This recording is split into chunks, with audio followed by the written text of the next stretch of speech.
Thank you all so much for being here today. My name is Dr. Patricia Gonzalez. I am the Assistant Dean for Justice, Equity, Diversity, and Inclusion in the College of Arts and Sciences. And we are in gratitude that this event is being sponsored and hosted by the Office of Justice, Equity, Diversity, and Inclusion, and also the Colorado Diversity Initiatives Office. And so we're thankful that you joined this conversation. One, we want to amplify the fact that today's conversation is centering Black voices, Black students, Black people, Black individuals, specifically in STEM. And so if you are feeling some discomfort or you're feeling excitement, we welcome all of that. I know growing up, I had to do a lot of unlearning and learning, and I'm still doing a lot of that. So we welcome all of that in this space. And so just before we get started with Dr. Alston's conversation, I just want to give you broader numbers for those of you who are at CU Boulder. When you think about the fall of 2023, we welcome almost, well, not really, but 37,000 and some change students, and which is an increase of 1,000 students from the fall of 2022. And I share that with you all because 57% of those students identify as Colorado residents. Woo, go ahead, Colorado. But also, I want to give you perspective of how 46.2% of them identify as female, 2.2 percent identify as receiving veteran benefits. And then out of that, right, out of the almost 40,000 students, 2.7 identify as Black or African American students. And I bring this up to you all because it is crucial to understand if we are serving in a predominantly white institution like CU Boulder. It is important to understand how do we support our students, how do we amplify their needs, and specifically at this conversation, we're going to be centering again Black students in STEM and their support as well. When you think about CU Boulder at large, the most enrolled majors for 2023 included psychology, computer science, and integrative physiology as number 3. Finance, aerospace, engineering sciences was number 5. And so there's some STEM that's happening, right? Our students are coming to this college for STEM opportunities, but just want to give you an opportunity to think about it broadly as we have a conversation with Dr. Alston today. So today, author, she is an author. Dr. Alston is going to talk to us about the hidden Black tags that is existing in diversity when it comes to STEM, and the discovery as to why it's not just a metaphor, but a toll exacted daily on Black professionals, right?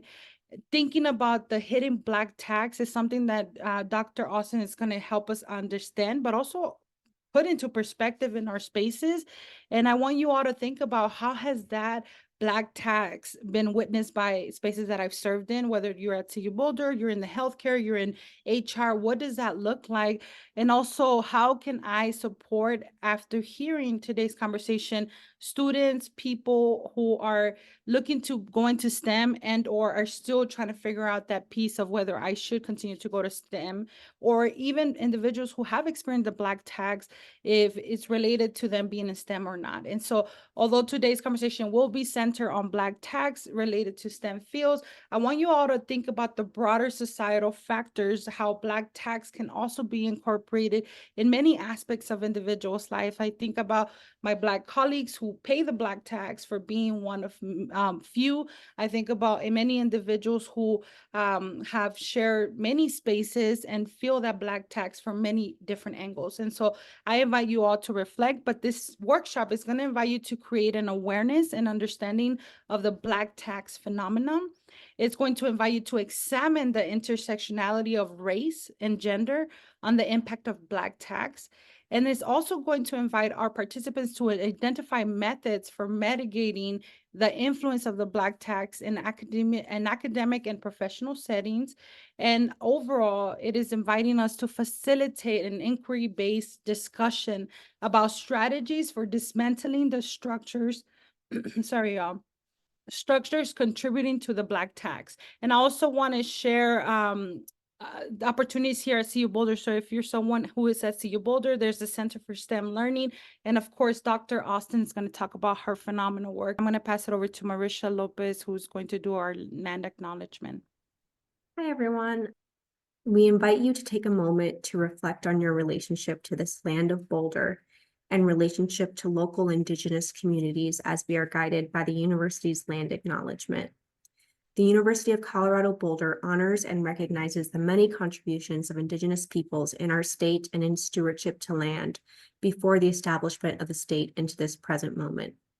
CU Boulder humbly acknowledges that it is located on the traditional and current homelands of the Cheyenne, Arapaho, Ute, and many other Native nations and communities. The violent forced removal of Native people from these territories has caused devastating and lasting impacts. These histories have brought us to the present moment wherein the University of Colorado Boulder is determined to commit to improving and enhancing relationships with Indigenous communities and issues locally and globally. We will do this by recognizing and amplifying the voices of Indigenous CU Boulder students, staff, and faculty, educating, conducting research, and supporting student success and integrating Indigenous knowledge, and lastly, consulting, engaging, and working collaboratively with Native communities. And Patricia will put a few links into the chat if you'd like to explore some other learning opportunities surrounding this issue. And now I have the pleasure of introducing you all to our speaker, Dr. Christina Alston. Dr. Christina Alston is a distinguished science educator with over a decade of experience in advancing STEM education and fostering diversity. Currently the director of the Colorado Diversity Initiative at CU Boulder, Dr. Alston oversees initiatives aimed at cultivating diversity among STEM graduate programs. She possesses a PhD in education with a focus on curriculum and instruction from the University of Houston. Her research delved into the racial experiences of Black female former science teachers contributing to the field of equity in education.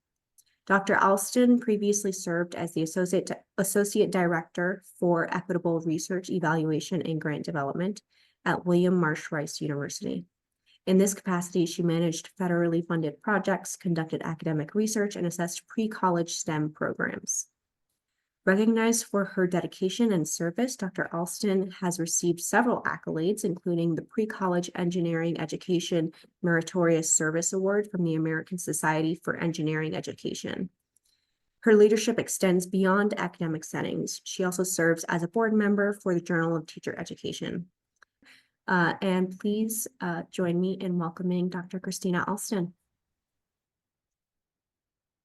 Hello, everybody. Can y'all hear me? Thank you so much. Thank you for that wonderful introduction. I'm going to share my screen, which should be appearing now. All right. And also, I'm going to take a second to also introduce my assistant director, Mr. Torrey White. He has been at CU Boulder for about 8 days now. He is coming from the University of Miami, and he's also going to help me with this presentation. He's going to monitor a lot of the feedback chats and things like that. If you have any questions, just to make sure that I stay on top of everything through this presentation.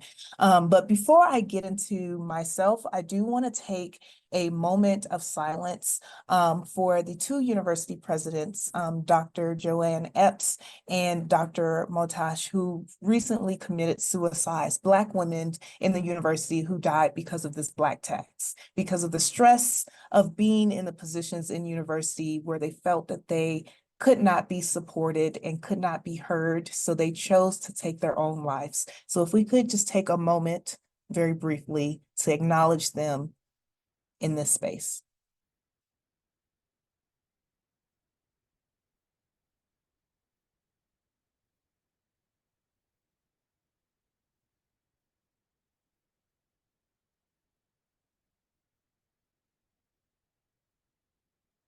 Thank you. Thank you for doing that with me. I appreciate that.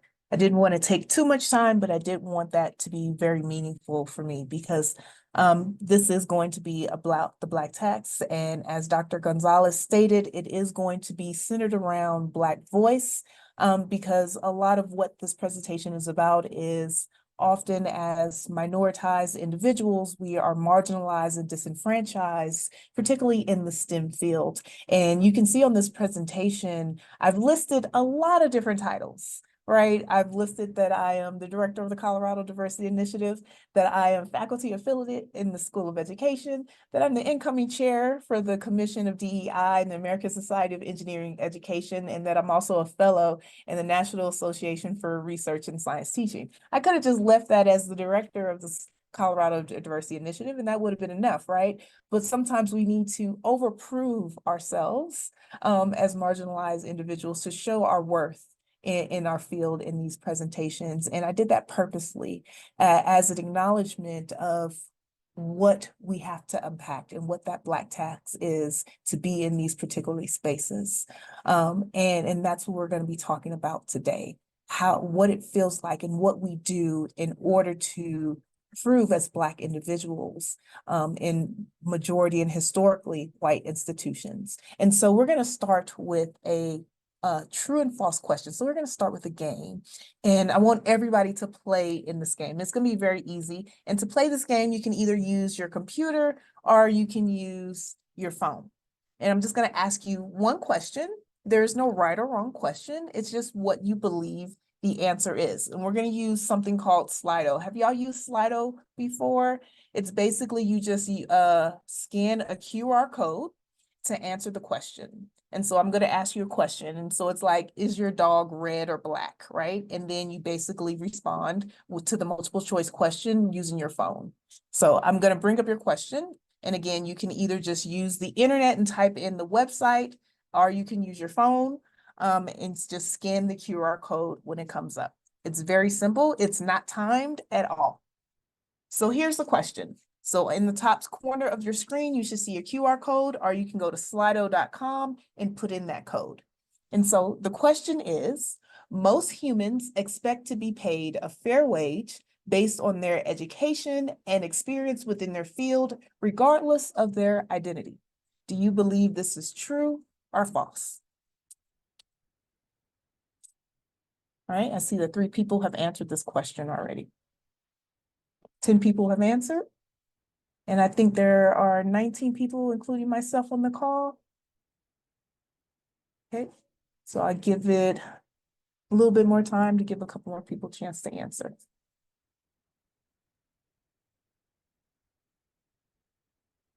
If for some reason you can't get it in, you can just type your answer in the chat. I'll accept that also.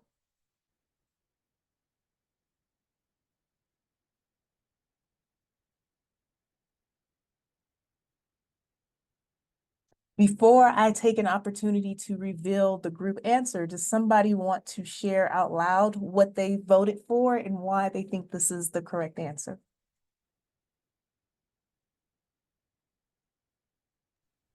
I can share. Okay, go ahead, I Lindsay. think I know what the answer is. Okay. But so I think I said true, most humans expect to be paid a fair wage, but I think probably other people, perhaps Black people and other minoritized identities may expect to be underpaid or not paid the same amount. So you think it might be like a trick question a little bit? Yes. Okay, all right. All right. Does somebody else want to give what they think about this? I would add, Dr. Alston, that I expect as a Latina to be paid the same as my other colleagues, but often that's not my reality, right? Like I think about in many roles that I held, that people who happen to be at similar positions as myself, similar education backgrounds, they are getting paid more. And the difference is they often happen to be white males. And so I just want to name that I do have an expectation. I want to be paid the same, and I'm also finding it hard as I navigate my career and professional world that's not my reality, right? Although I have the expectation, the reality may not be that. Yeah, thank you. Thank you for sharing that context. Yeah, so just to reveal the answer, yeah. Regardless of the reality, the expectation is that based on my education and my experience, I would like to be paid a fair wage, right? Regardless of my identity, regardless of my religion, gender, sex, any of those identifications, anything, if I self-identify or somebody else is identifying me as something, based on my education, my experience, what I bring to the table, I expect to be paid a fair wage, not what you think I should be given. That's the expectation, right?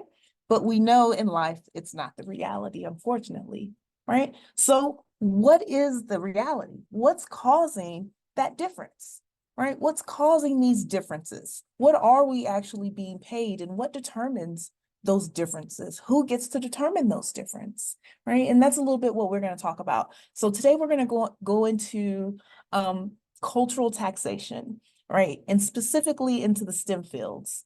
And what that is the extra work and the endeavors that Black individuals take on for being themselves, for striving for success, and for less likely being themselves within these fields, and having added stress for wanting to succeed, right? And for a lack of a better word, that's being taxed for being themselves, right?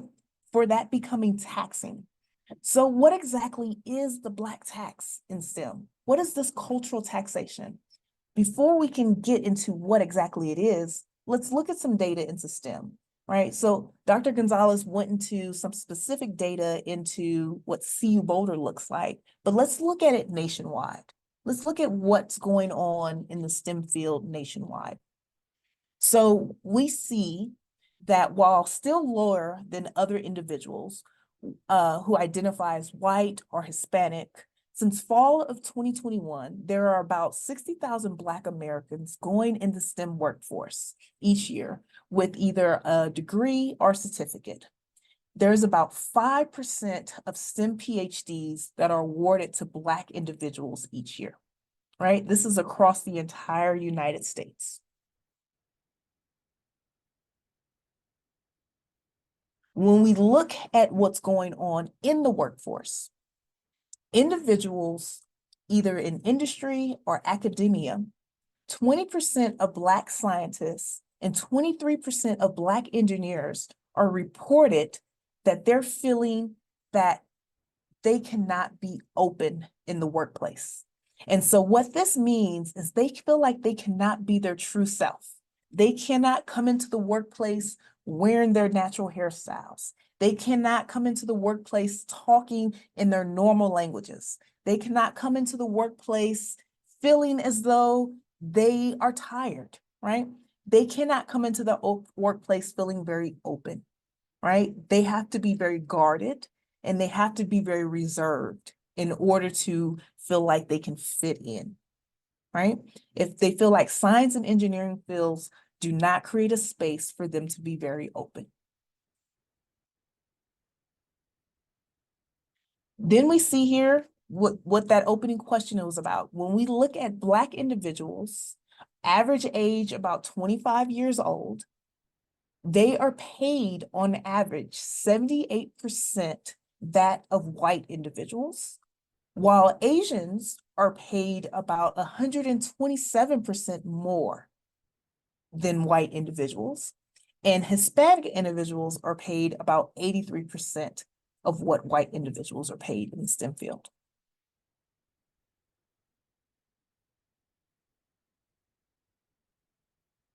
Here in this chart, we can see when we look at the state of Black individuals in STEM, they feel that they are not finding success, high levels of success.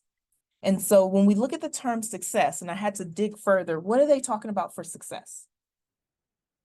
In this study, they define success as opportunities for showing performance, developmental growth, leadership opportunities, and areas for motivations in the workplace, right? So in science and engineering, there are none of these constructs being identified for Black individuals, or less likely, I will say, than other fields.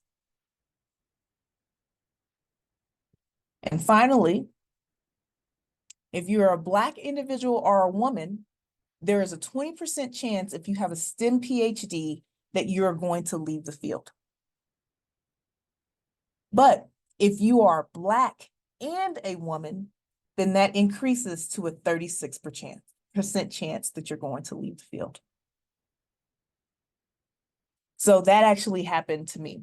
So I know I kind of showed a lot of the accolades that I had, the titles that I had, but I didn't tell you that my first degree, my bachelor's degree, was in biomedical science. And my very first job that I had was working at US Oncology, and I was doing cancer research there. And I ended up leaving because they felt that I did better filing papers than actually doing research. And so I decided to leave the field.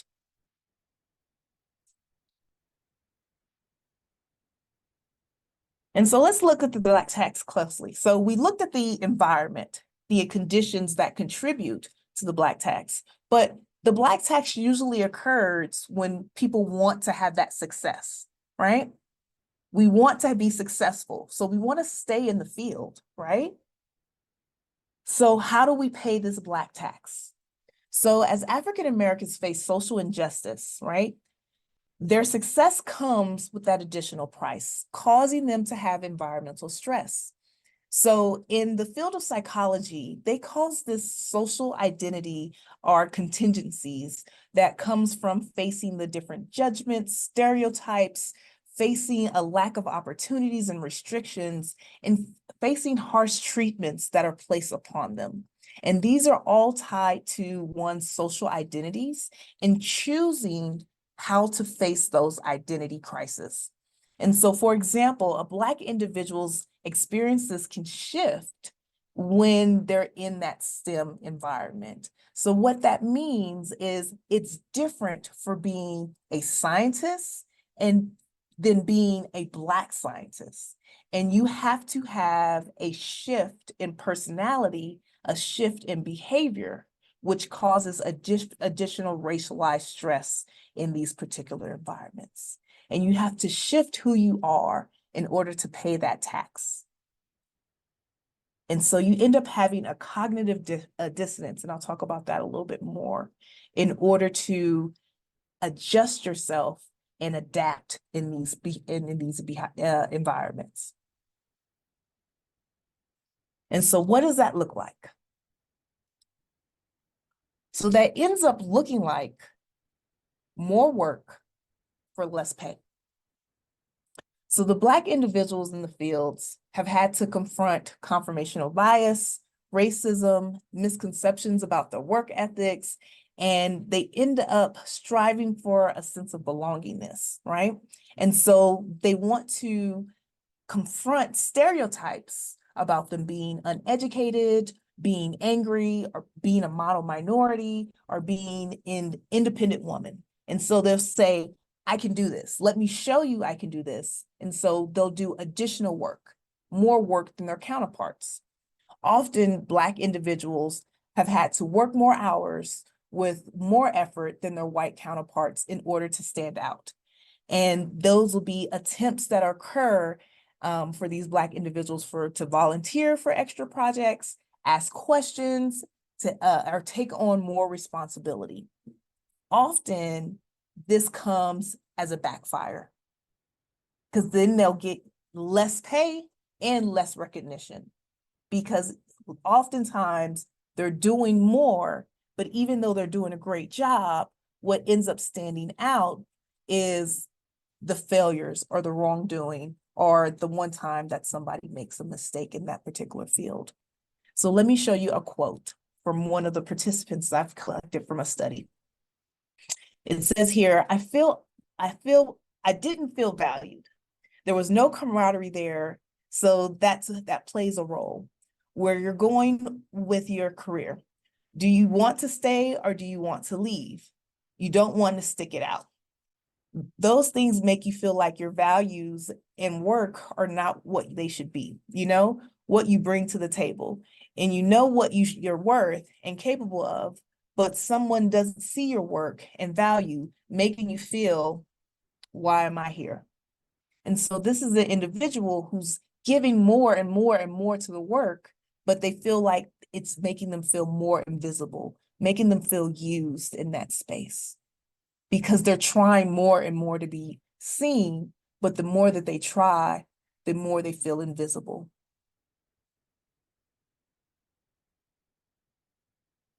The next way that the back tax is shown in STEM is through racialized stress. And so even though the Black individuals pay the tax to be considered equal contributors in the workplace, it accumulates in race-based bias and can cause the individuals to feel anxiety and resentment towards the system. It also creates exposure to these biases that can cause racialized stress. And this is an acute or an intense and frequently long-lasting reaction to a race-related or distressing situation. And so this can be when something happens, something very small happens, but they're constantly reflecting on that experience, right? Did I do that wrong? Should I stood up for myself? Right? They go home and they talk to their partner about it. And that's all they're talking about when they're at home. They're out at a social event with their friends, and that's all they're talking about it with their friends, right? It lingers on, and they're having a lasting relationship, right? It's because, and they feel like it's because of the race, right? They feel like there's no way that they can get away from it, right? They can't change it, right? And so it's constantly hanging on to them, right? And so here's a couple of different quotes. I feel like with the culture of our department, sometimes my administrators don't know how to approach situations. It's very one way. They don't see me in a different light. And I think a lot of it has to do with culture, right? So they're talking about how they don't see me, right? All they can see is my race, right? All they can see is the outside appearance of it. And they don't know how to talk to me because they think it's very culturally specific what's going on in this particular department, right? Again here, Black women are at the bottom of the totem pole as far as promotion-wise, right? So they don't think that it's because of their job performance. So it has everything to do with because I'm a Black woman, I'm never going to get a raise here. The lack of support occurred in ways such as lack of communication, belittling behavior, racial profiling, a lack of mentoring, and a lack of advancement opportunities, right? So the way that they talk about how they're being seen, how they're being treated, all of this belittling behavior, racial profiling, all dealt with stressing them out because of the race, right? There was no one there to mentor me, right?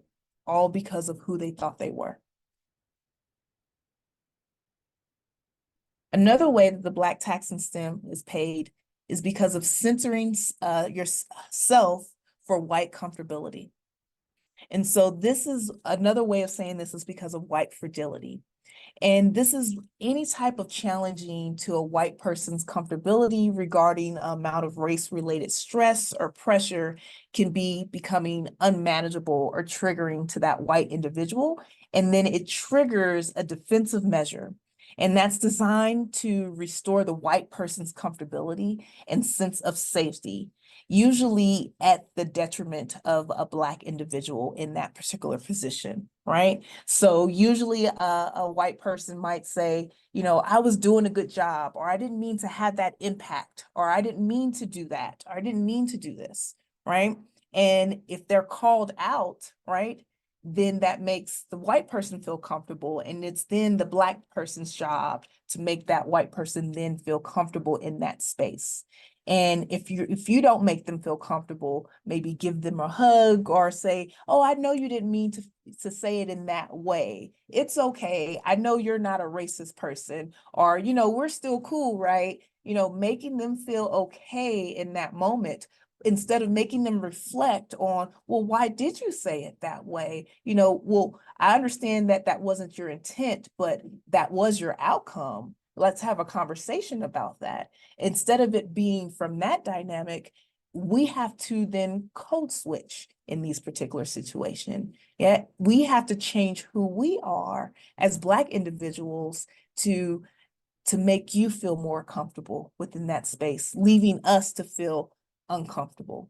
And if we don't do that, that can change our entire work dynamic, right? It can cause that Black individual to no longer be invited to certain committee meetings, to be less likely seen as a leader in the field, right? And be pushed out or marginalized from certain workplace gatherings, right? And that all of that involves suppressing their true self, their beliefs, their actions. It changes their verbal and nonverbal communications around certain individuals in that workplace and can lead to social rejection, right? And as we know, a lot of times as we try to get promoted in these spaces, a lot of times it comes down to who you know, right? If you have those networking abilities, and if you're pushed out of those spaces, then we don't have the opportunity to gain those leverages that we need in order to be promoted in the right spaces, right? And so that deals, this time, that Black tax is a monetary tax,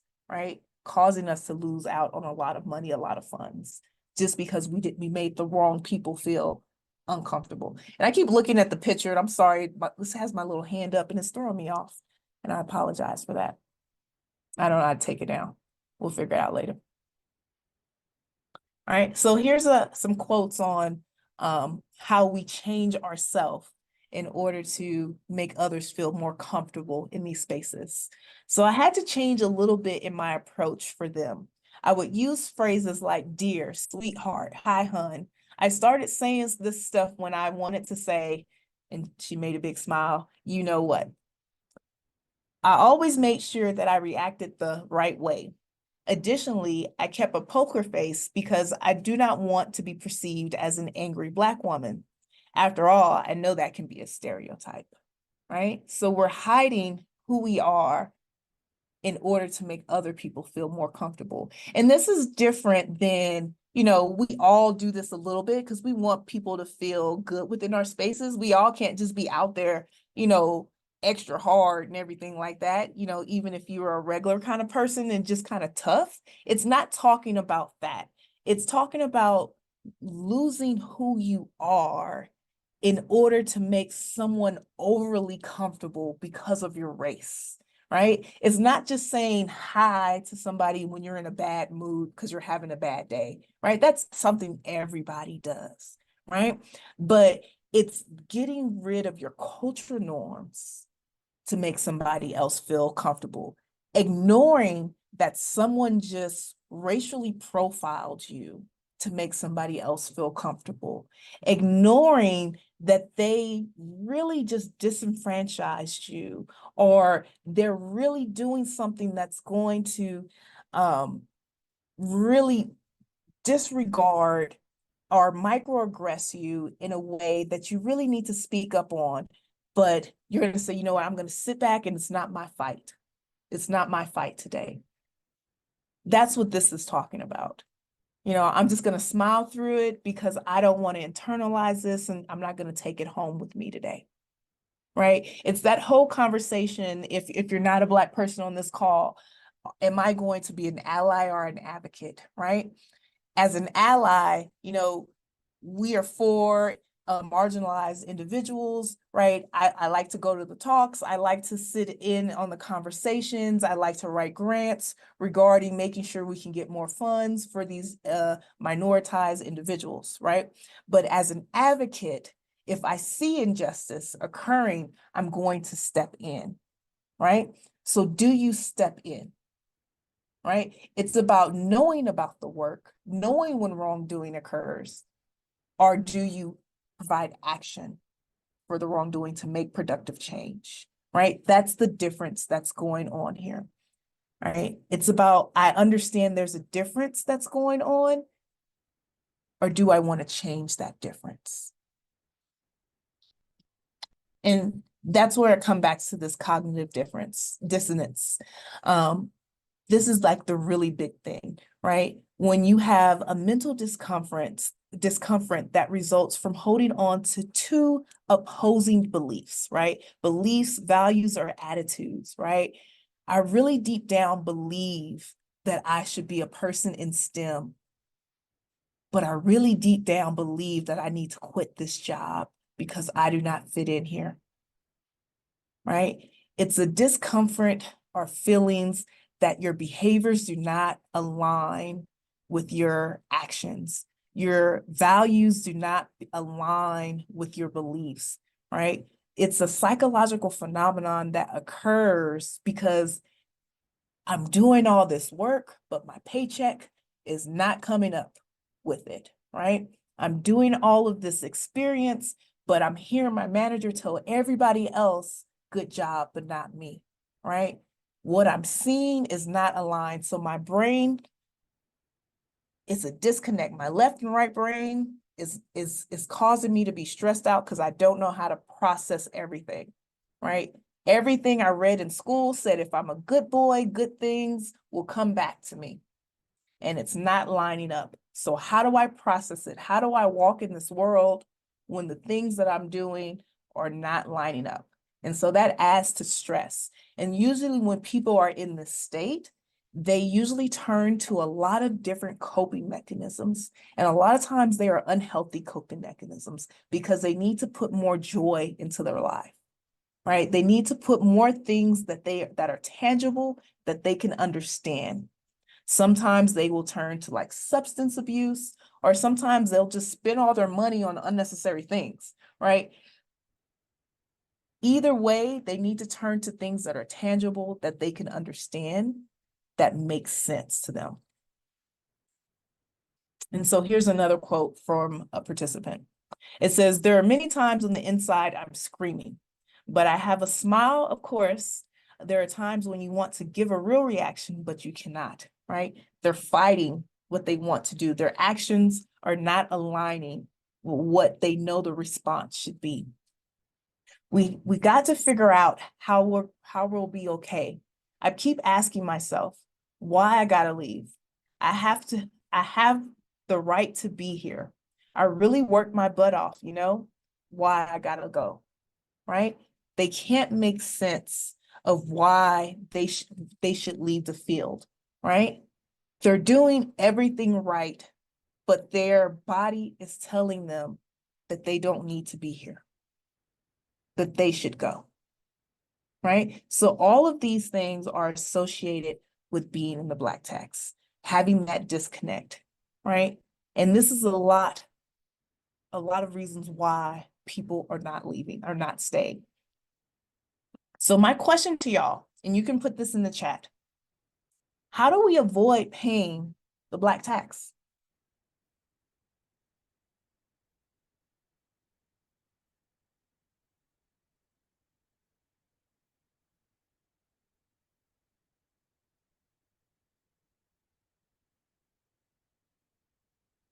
And I can put the caveat specifically in STEM.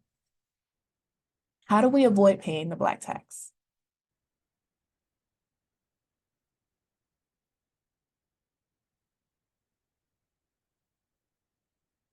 And just to kind of save on time, I'm going to ask Tori if he could read out a couple of comments if anybody has any comments.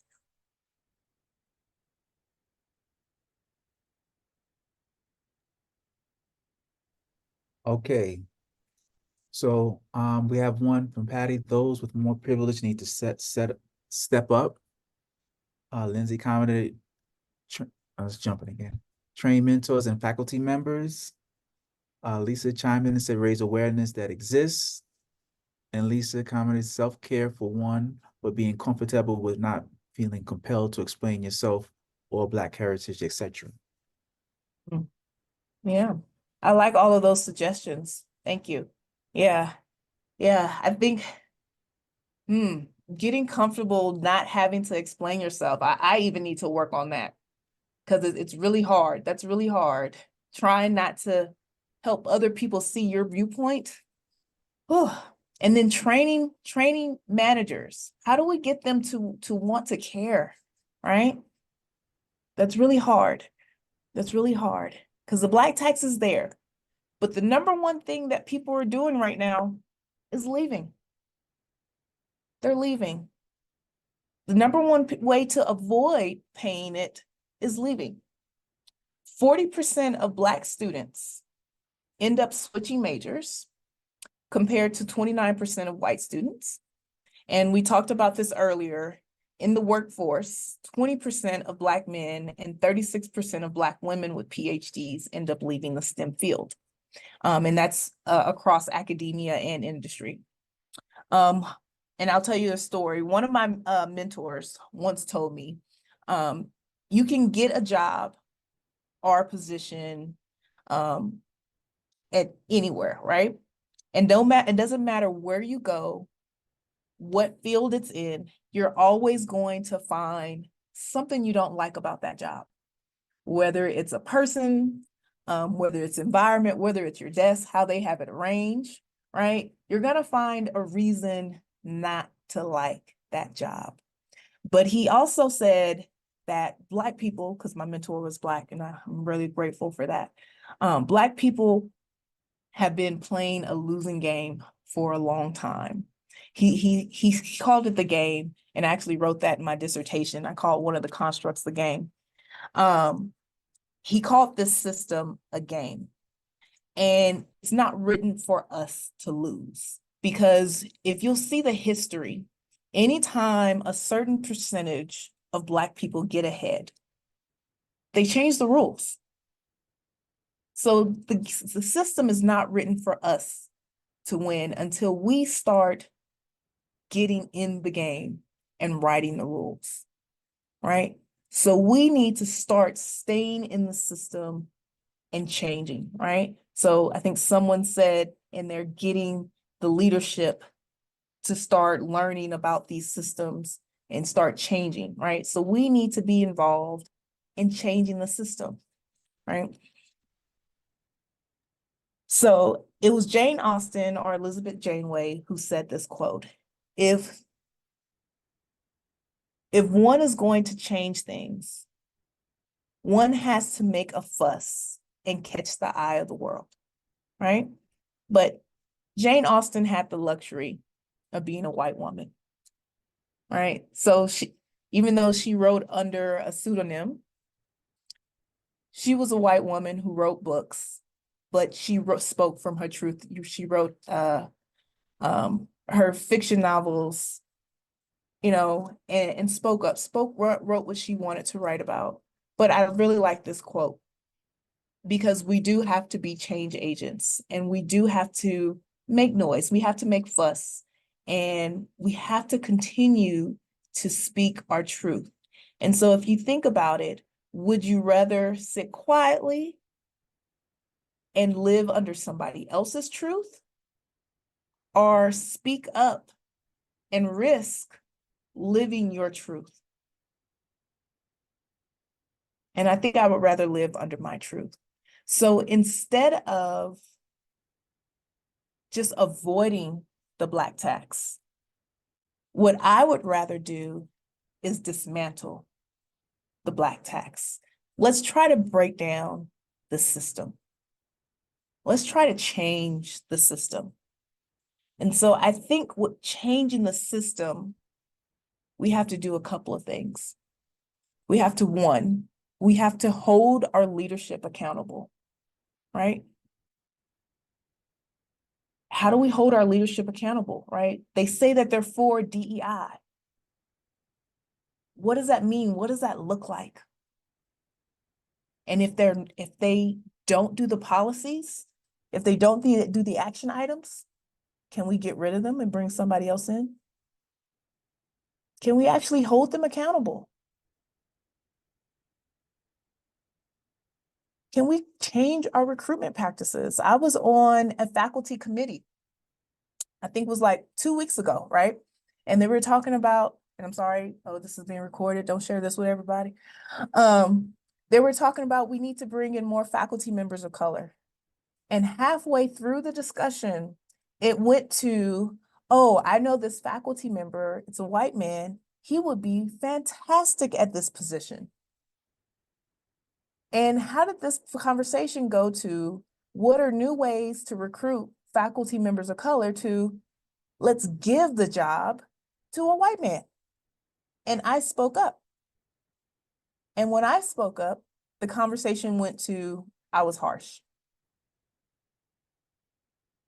But the whole point of having the meeting was, let's bring in more faculty members of color. So how do we change our recruitment practices so that it is not what's easier for us?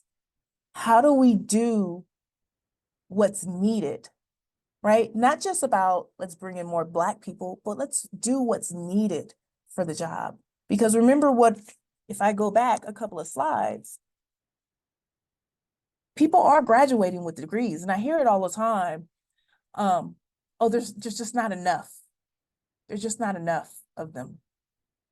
Well, if we're only recruiting at the same spot, if we're only going to the same recruitment fairs, and we're only going after the same people, then no, there's not going to be enough. So how do we change our strategies so there's more awareness of the people who are graduating and really attract them and retain them and keep them?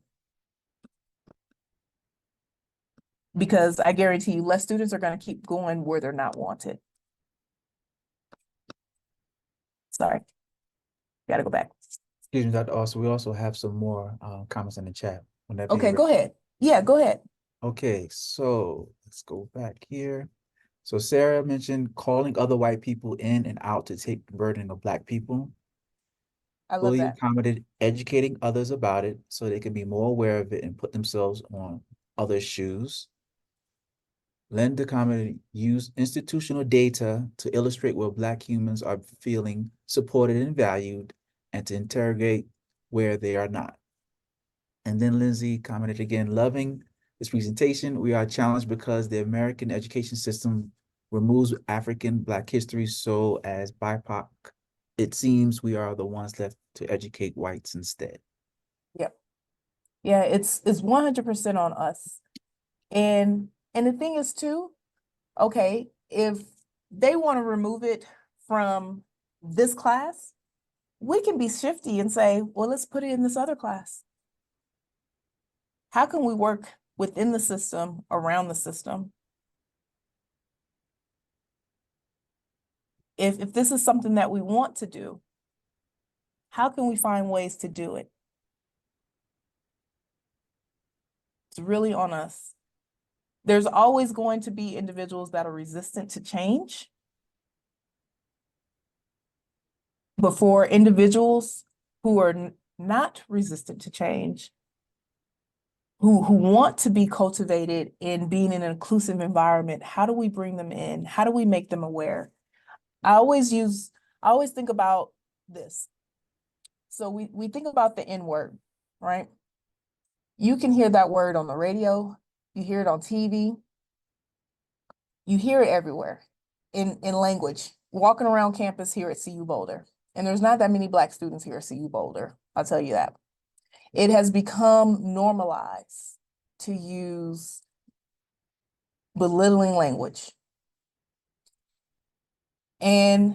But if you think about other words that are meant to demean Jewish people or white people or Hispanic people, it's not normalized to use those words, right? It's become a part of our culture to use words that are strategically used to break down the Black culture and say, oh, it's okay, they do it.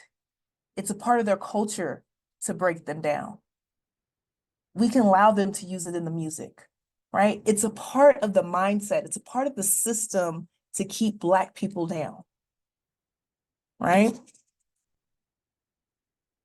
It's our way of saying they are less than. And anytime we don't challenge an individual for being a part of that culture, then we are part of that problem too. Right? And so that kind of brings me to that next one, which is changing our daily interactions, right? Little things, right? That it's part of that belonging piece, right? Little things like, who do we say hi to? Right? So I think about me being here at Boulder, and I have this nice window. Y'all probably can't see it. I'll give you a nice peek over here. Like I can see the student center. Y'all probably can't see it, but I can see the student center. I can see people walking by my window. I can sit out on my patio every day for lunch if I wanted to. But when I walk out and walk around campus, unless I say hi to somebody, I can walk for about 3 hours straight before somebody says hi to me. And I don't know how true that is for everybody else here, but that's a little bit disheartening for me. And I know a lot of times people are busy, but I try to do my best to like give that smile, like so that it's like just a little hi, But unless I'm saying hi to somebody else first, many people don't say hi. So how do we create a culture where it's welcoming for that 2% of Black people here, where they feel like they're seen, where they feel like they belong, right? Because there already might be the only person in their classroom, which makes them isolated because they chose to do this type of work. But what happens when they go outside of the classroom too? What do they feel like then? All of these interactions add to that Black text. And so we need to break the system that makes students feel valued, that makes people in the workplace feel valued, that makes them feel alone, that makes them feel like what they believe their self-worth is, that other people can see that as well. Right? It's about that first question that we came to when we started this.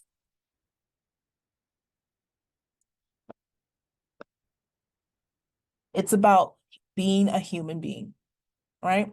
And that's how we lessen or dismantle that Black tax, making people feel like a human.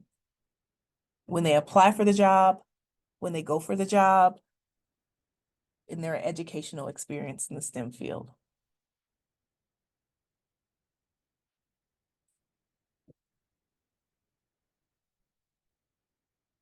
And so now I leave you with that and I open it up for any questions that y'all have. Thank you.